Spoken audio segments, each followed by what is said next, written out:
about money with young adults.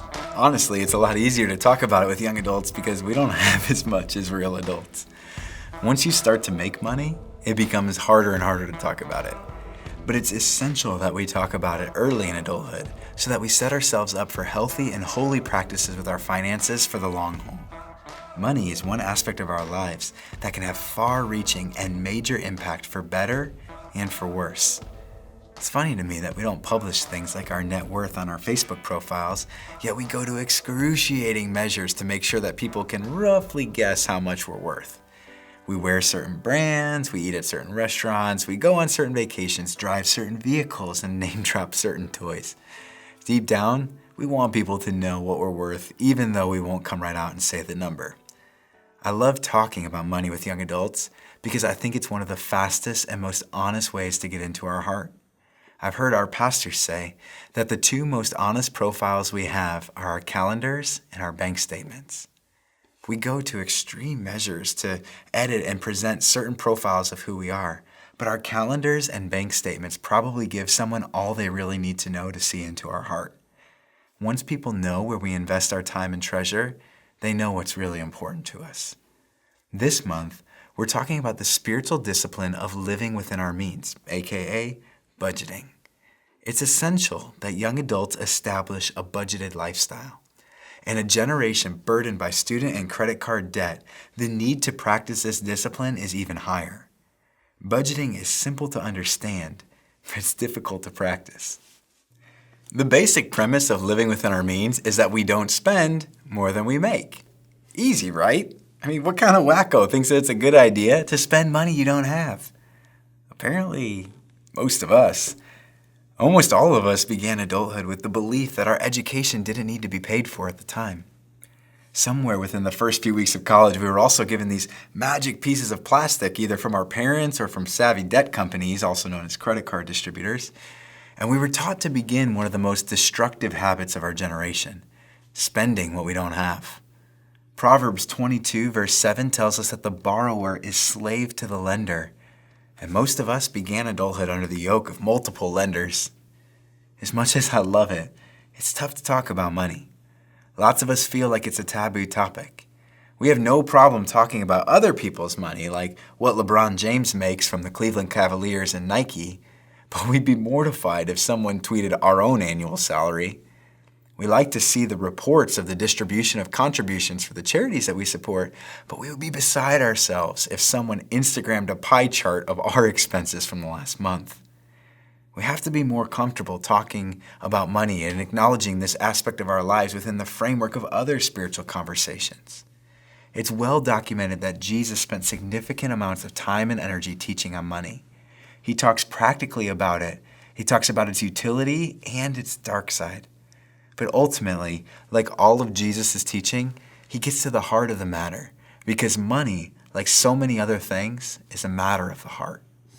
I'd like to look at a few verses from the Sermon on the Mount, specifically one part of Matthew 6 that talks to us about money. I think these passages will show us that the spiritual discipline of living within our means or living on a budget is of high value. Ultimately, we're going to find that the Christ-following budgeter has a heavenly perspective fused to earthly submission and an inner peace that makes a kingdom impact. But before we dive into the teaching, I want to acknowledge two distortions that have crept up time and time again in the history of the church's conversation about money. First, being wealthy is not a sign of heavenly blessing. God is not materialistic, and having is not more blessed than being a have-not.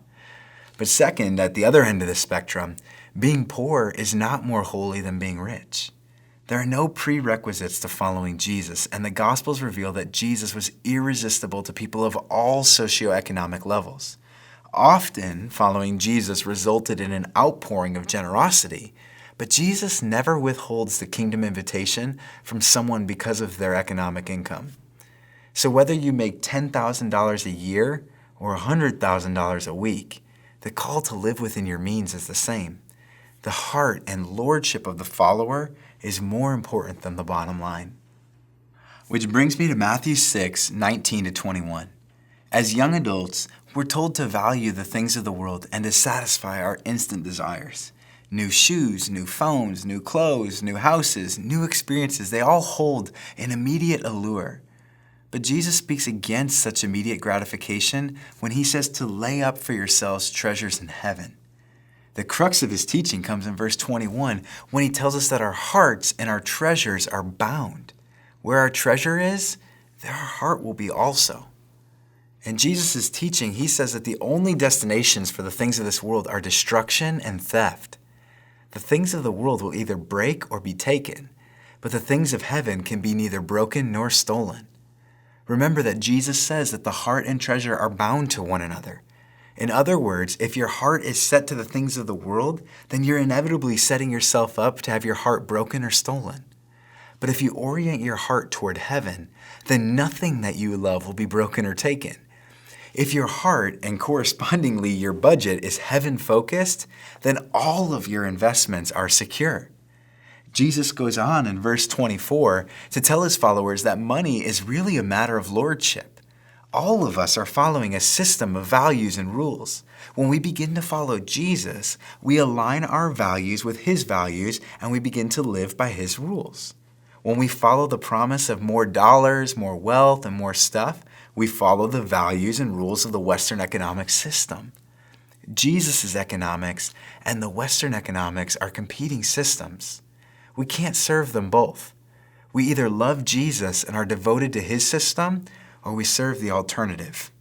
Our money reveals where our allegiance lies, and many of our accounts reveal who our true master is. Jesus invites us to take the long view, a heavenly perspective, and to live under his lordship, not ruled by the values and systems of a corrupt economy. Matthew 6:25-34 tells us that Jesus' following leads to an inner peace and a kingdom impact that go beyond what we could imagine.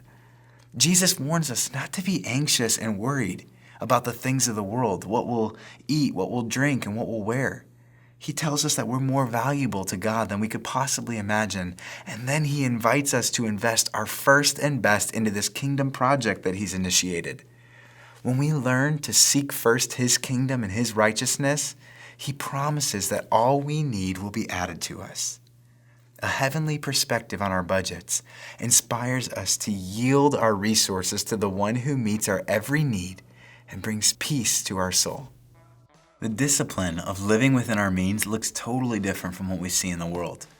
But based on what I see in the world's finances, I don't want anything to do with what they're offering. Our fickle hearts and misplaced priorities are often most evident in the way we spend our money. So what does my budget say about my soul? When Jesus looks into my accounts, does he see the heart of the widow dropping her mites into the offering, or that of the rich young ruler who walks away from Jesus in love with his possessions? Our generation needs to regroup and reevaluate our budgets.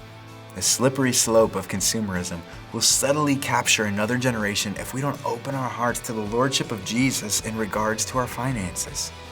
How powerful would it be if the generation currently known for its outstanding debt became the generation most celebrated for living within their means? Being rich does not mean that you're blessed, and being poor does not mean that you're holy. Blessing and holiness are directly related to the treasure of your heart and the lordship of Jesus. Once we value what he values and seek first his kingdom, he directs our finances and teaches us the ways of abundant life. Budgeting not only has the power to bring peace to our souls, but it could also become our greatest witness to a love-poor world.